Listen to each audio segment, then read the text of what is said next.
Hola, ¿cómo están? Bienvenidos a otro segmento de SCH, Sociedad, Cultura e Historia en Orilla y Media TV, la cual pueden encontrar en las redes sociales como Face, Instagram, YouTube, etc. Hoy vamos a hacer una primera aproximación a un libro que a mi entender es como dice el título del segmento de hoy: imprescindible e increíble. Personalmente es un libro elegido por mí, un libro que aborda un lugar, el Delta Entrerriano, un autor casi desconocido, que ya de por sí merece un capítulo aparte, y unos protagonistas que vivieron entre epopeyas, marginalidad, heroísmos y tragedias. Este libro, créame lo que le digo, es un documental escrito, ni más ni menos. Bienvenidos.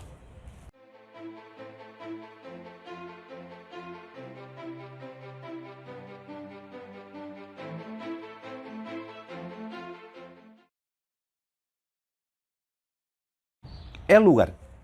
Entonces decíamos, un lugar, un autor, los protagonistas, y me faltó mencionar una película guionada por otro imprescindible, Juan José Manauta. De eso ya abordaremos en otro segmento. Comencemos por el lugar para ir desilvanando el tema. El Delta como tal nunca ha estado muy presente en la literatura argentina de manera relevante, salvo el libro Viaje al País de los Matreros, de Fray Mocho, el cual aborda una parte del Delta, más referido al hombre a caballo, y El País de los Chajás, de Martín del Pospós, ubicado en la zona de las Islas de Victorias. Libros que son más que nada de carácter ficcional, novelados. En la imagen que están viendo está la zona aproximada donde se ubican los escenarios y el año de la publicación de cada libro. El Delta, tanto entrerriano como bonaerense, fue lugar durante mucho tiempo, más precisamente entre fines del siglo XIX y principios del XX, de refugios de personas fuera de la ley. Pero cuando el Delta quedó sin esos bandoleros, producto de redadas entre la policía y el ejército, el territorio lo fue ocupando de a poco los inmigrantes que iban llegando. Mezclado con el criollismo de rostros aindiados y un sinnúmero de personajes que veían en el Delta un lugar para perderse de las grandes ciudades, de la ley, de la deshonra y para hacerse un futuro. Una mixtura de palas y cuchillos, deseos de progresos y deseos de sobrevivir. Las devastadoras inundaciones ocurridas durante el siglo XX, la última en 1982, terminó por despoblar de manera casi total ese emporio construido por los inmigrantes y quedaron los vestigios de las construcciones realizadas. Les dejo algunas imágenes.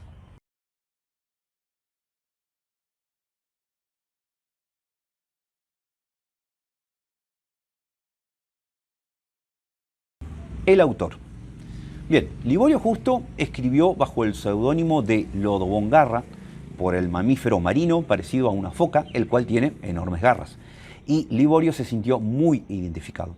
Y el otro seudónimo, Quebracho, en honor a este árbol tan emblemático, de manera muy dura y que fue diezmado indiscriminadamente durante muchos años por la famosa compañía La Forestal. Hay otro seudónimo que en este momento se me va de la memoria, pero se los dejo ahí debajo en el cuadrito.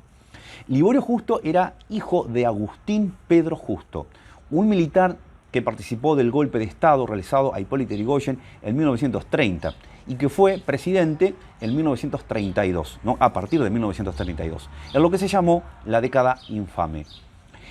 Entre la anécdota más recordada de Liborio Justo es cuando su padre, en ejercicio de la presidencia del país, en 1936 llega de visita el presidente de Estados Unidos, Franklin Roosevelt. Y en medio de la gala, Liborio, que había conseguido introducirse en la reunión, le gritó: "Abajo el imperialismo yanqui". Agustín P. Justo no necesitó ni reconocer el rostro del rebelde, porque conocía perfectamente la voz de la persona que provenía. Agustín Pedro Justo, militar de carrera, tuvo 7 hijos, y uno de ellos, Liborio, fuertemente militante del comunismo troquista, repudió enérgicamente lo que había hecho su padre. Este acto de rebeldía le valió un viaje forzado por el mundo y aterrizó en 1943 en el delta entrerriano. Primero un año en Arroyo Martínez y luego en el arroyo Brazo Chico, donde se quedaría 15 años. Y en propias palabras de Liborio, el delta le salvó la vida. Hombre de carácter difícil, hosco, huraño, polémico. Sin embargo, encontró en los criollos de las islas gentes sin hipocresías, de largos silencios, nobles, de vidas muy duras, que retrató perfectamente bajo el título Río Abajo, el drama de los montes y los esteros de las islas del Ibicuí.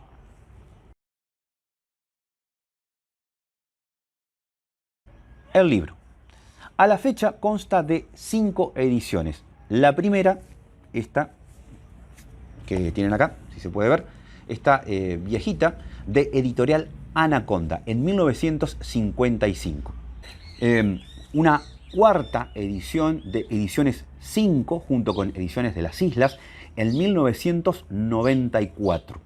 Y por último, Ediciones del CLE, espero que se pueda ver bien, Ediciones del CLE en el año 2020. Actualmente está agotado en todas sus ediciones, aunque se pueden encontrar usado de la primera edición, ¿no?, del que yo un poquito les mostraba. En este se pueden encontrar algunas ediciones. Para la edición de 1994, es decir, de esta, ¿no?, uno de los activistas que tuvo la iniciativa fue Alfredo Temporetti, el cual en la contratapa se encarga de escribir la interpretación de lo que significa este libro para él. Y como dato anecdótico para la presentación de este libro, se contó con la presencia del propio Liborio Justo, ¿no?, que ya acusaba 92 años.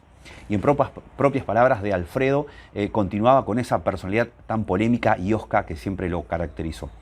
La presentación del libro se hizo en Villa Paranacito, Entre Ríos, con la presencia de muchísima gente islera, como corresponde, ¿no?, a un libro que es la identidad misma del delta y que el habitante de esa zona conoce perfectamente.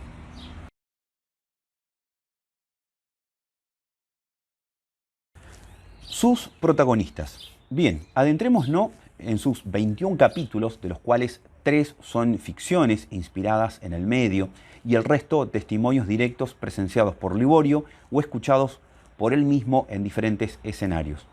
Como decíamos al principio, el delta, y nos vamos a referir al delta entrerriano, por supuesto, fue el refugio de muchísimos inmigrantes. Inmigrantes que al llegar al puerto de Buenos Aires era muy común que se asentaran o que buscaran, ¿no?, las provincias como Entre Ríos, Santa Fe, Misiones, Córdoba y el propio interior bonaerense. Pero se conoce muy poco, sí, o casi nada, de los inmigrantes que se internaron en el delta. Sin embargo, para cuando Liborio llegó en 1943, había inmigrantes de tantos lugares que él mismo decía que era el lugar más cosmopolita del mundo. No solo por la cantidad de población, porque era una ciudad dentro del delta, sino por el variopinto de lugares y motivos por los cuales se establecieron esos pobladores.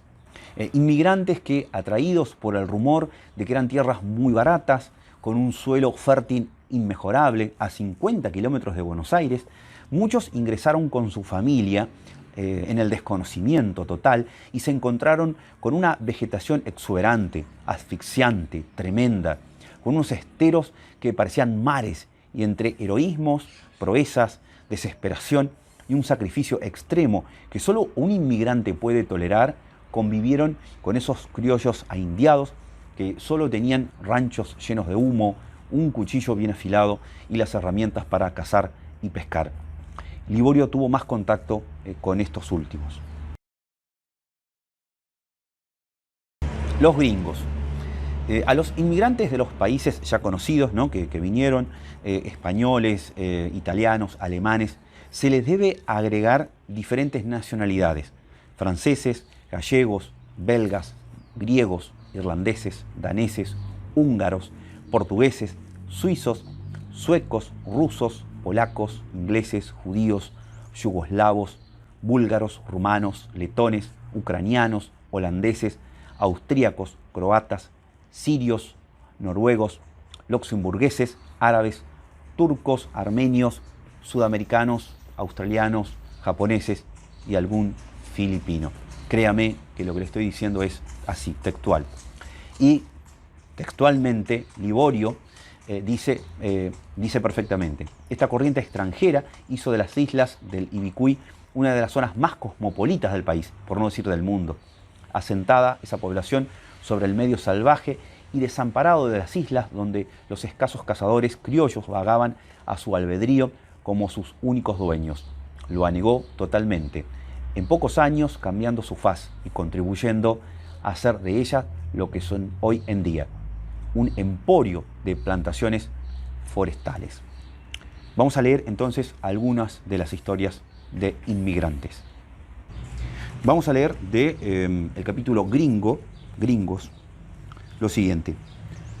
Una tarde que él volvía del fondo, encontró a su mujer boca abajo, caída sobre la tina en que lavaba la ropa. Estaba muerta. Jamás he visto un hombre más desesperado. Entre varios vecinos juntamos madera. Algunas tablas eran de roble y otras de álamo. Con ellas y unos clavos fabricamos un cajón que salió bastante bien. Le dimos una mano de alquitrán. Tubac pidió una pala prestada, además de la que tenía, y en la chatita de Frick cargamos el cajón y lo llevamos a la tinta. Tubac se turnó con nosotros para hacer el pozo. Como ese día el arroyo estaba alto, el pozo se inundó y hubo que meter el cuerpo en el agua. Pero aquella parece que fue su última expiación. Las mismas langostas que habían arruinado su cosecha anterior, al cubrir el albardón de una capa de excrementos, lo habían fertilizado de tal forma que obtuvo una cosecha extraordinaria. Ganó 930 pesos. Con eso comenzó a levantarse. Después zanjeó su campo y plantó sauce álamo, que le vino muy bien porque la tierra que tiene es muy buena. Mientras el monte crecía, trabajó afuera y a los años empezó a cortarlo. Tuvo la suerte de aprovechar la valorización de la madera. Se compró otra quinta por una bagatela. También la plantó. Y hoy, ya ve usted, puede considerarse un hombre que ha triunfado. Pero ¿a qué costa?